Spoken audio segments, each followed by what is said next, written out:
Coach Haycock talked about crossroads moments. You guys were probably at it last season, coming off 2 losses, finished the way you finished. You've talked about toughness. Every year there's a prove it moment. There's a Right. contender, pretend, all that stuff. Where is this team at mentally to handle coming out of it the way you've come out of it many times in the past? Yeah, I think we're going to find out a little bit more about ourselves. I've really enjoyed this team, and I think one of the things, even last Saturday, our kids, how they play, how they just keep playing, responding. I've been really proud of them. There's been never a wavering moment that I've watched this group surrender. And, I thought we had a great week, went back to work. And, there's a lot of little things, again, a lot of guys in some first time moments where now they got to be the leader and they've got to be able to lead through this journey a little bit. But, the response, at least so far, has been really rewarding to watch. And, first of all, you got a great opponent that you got to play, let alone, us taking care of ourselves and making sure, man, some of those small things that have not allowed us to win the football games the last couple of weeks, we fix and go back to work. But I think our kids have been relentless in that process. So it's been really, honestly, from my end, it's been a joy to watch these guys work. And you mentioned the opponent. They strike me as maybe as complete a team in all three phases that you faced. How would you describe that? I mean, they've got a kicker that hits game winners across the board. Yeah, I think you hit the word right. They're a really great team, and obviously I think I've talked about Kalani before. My respect for him. Man, if my own son could play for anybody in college football, I would want my son to play for him. I mean, that's how much I think of him and how he leads a football program and a team. And you see it. I mean, they play for each other. They play really great complementary football, and they play great team football. And so all the things that when we've been our best and when we're at our best, there's some similarities in terms of how we want to play the game. But so much respect for them. And, across the board, they're playing really good football right now. Matt, in what ways did you feel like this bye week was most productive for you guys, and do you have any updates on the injured players?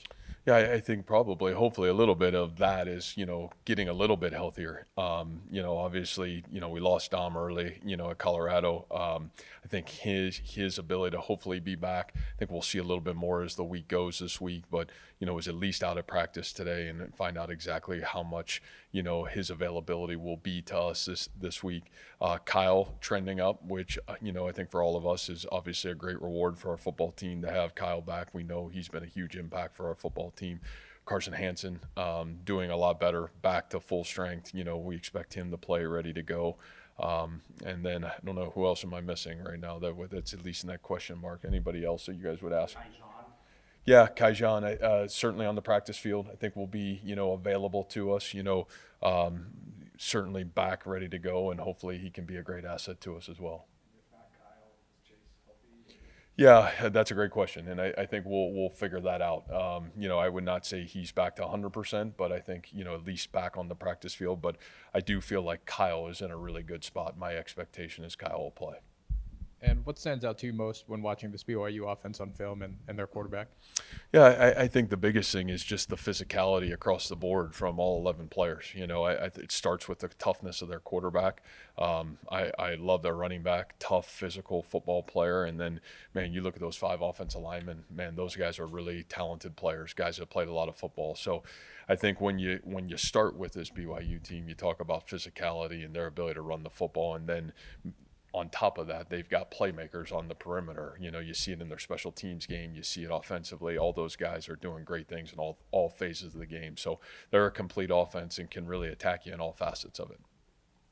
Matt, how important is the line of scrimmage going to be against BYU on both sides? Oh, I mean, as big as it can be. I think the reality of it is you're playing one of the most veteran and complete O-line and D-lines that we faced this year. And so they're big, they're physical, and really they've done a great job in all the games of winning the line of scrimmage. And we're going to have to be ready to compete in those areas for sure.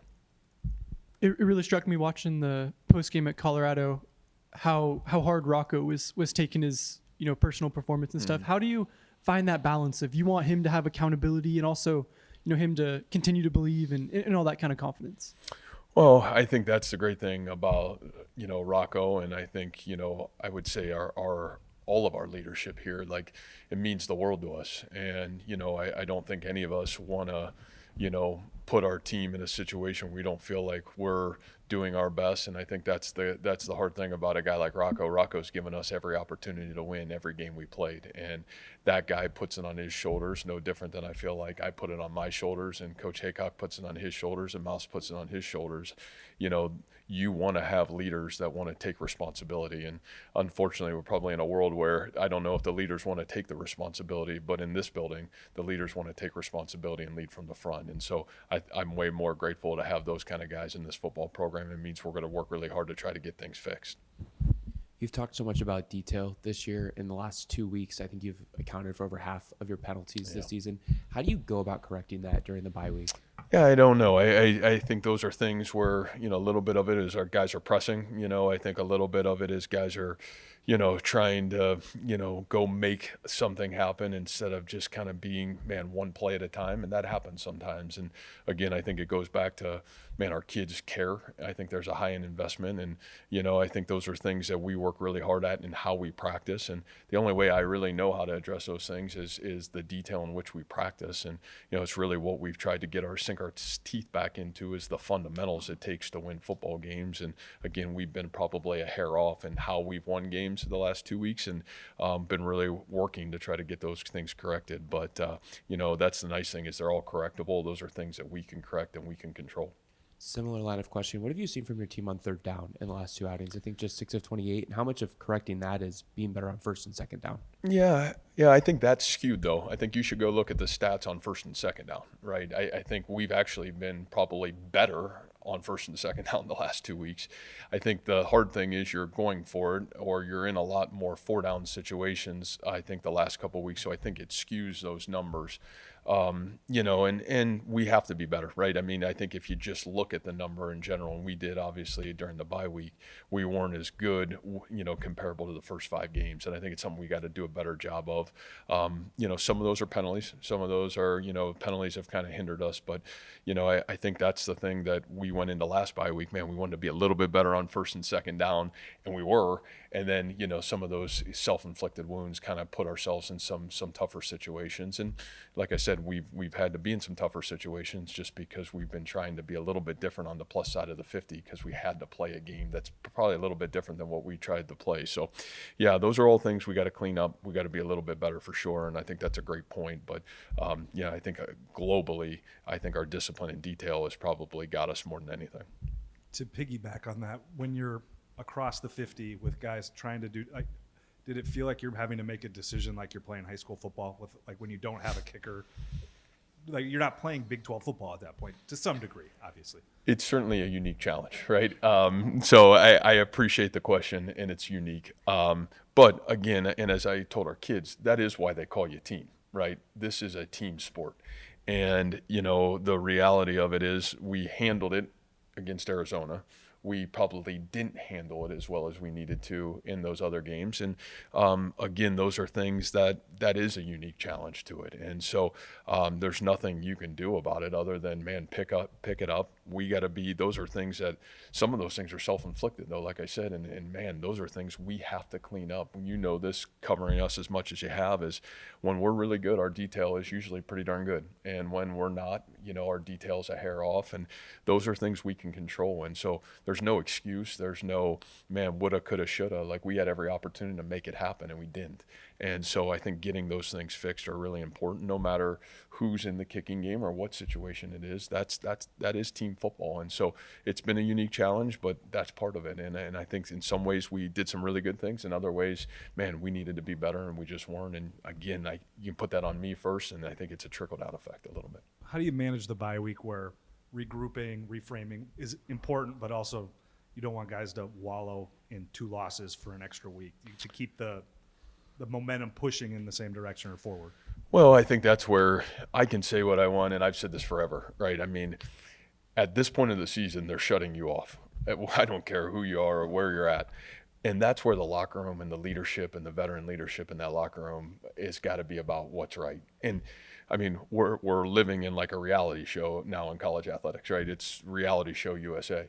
And if you don't have player-driven leadership, then I just don't know how you have the focus to get through the entirety of the year. And I think that's why I said from the beginning of the season, toughness is not physical toughness. Physical, it's mental toughness. Can you mentally stay together, stay at the task at hand, and keep driving forward? And I think the great thing here is we've had so much of that the last couple of years. And, man, the great leaders have passed that down to the next group and passed it down to the next group, that it's really rewarding to be somewhere where you can kind of lean back and say, hey, we've been here. We understand what this looks like. How do we keep moving ourselves forward? So, I think you just talk about those things. Those are things you better have talked about, honestly, before the season even started, because I think if you just get to it and say, oh, man, we're here, and how are we going to get through it now, then I think you're a big mistake. And those are things I think we try to talk about through, the fall. I say this every year. You're going to have adversity. You're going to have tough days. Man, our world here, that's just how we're going to live, and how we respond to it defines who we become. And those are the crossroad moments, man. How do you respond when it's not going well? How do you pull yourself up and keep moving forward? So I look forward to the challenge. It's what I love about it and what I love about our kids. But you're going to hang your hat on our great leadership in that locker room, and we're really fortunate to have great kids right now. Coach, what do you see out of Bear Bachmeyer at quarterback? Yeah, he's really tough. I would just say the first word that comes to my mind is he's just tough. He's gritty. He's tough. Man, I really love his ability to extend plays. I think he does a great job of that.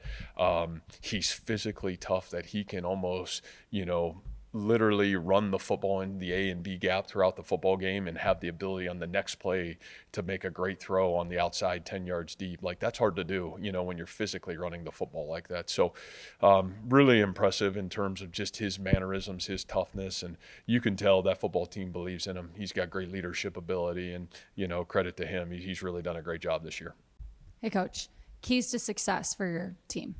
Yeah, I don't think it really changes too much with us. I don't care what game it's been. We got to win the turnover margin, number one. We got to do a great job of creating explosives and eliminating explosive plays. And then, I think from a special team standpoint, we got to be able to do a great job of playing what we're capable of playing in special teams. And so I think those three things are still pillars of our success. And, they'll be pillars in this football game for sure. Yes. I think you've had 3 true freshmen play 3 games. A couple others, I think, have played 1 or 2. How do you go about managing whether or not to push them to 4 and 5 to potentially burn a red shirt, as you guys are now past the midpoint of your season?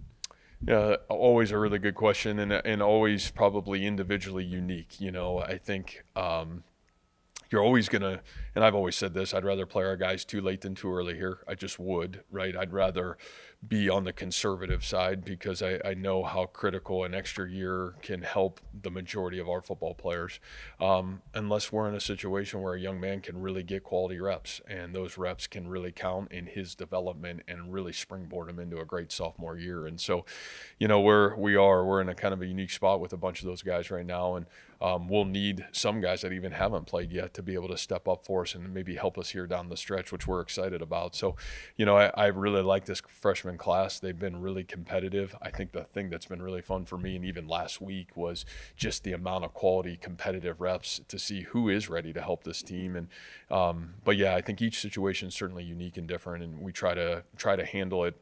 As the head coach, I try to handle it with each guy personally and try to make sure we're trying to do what's best for them and do what's best for the football team.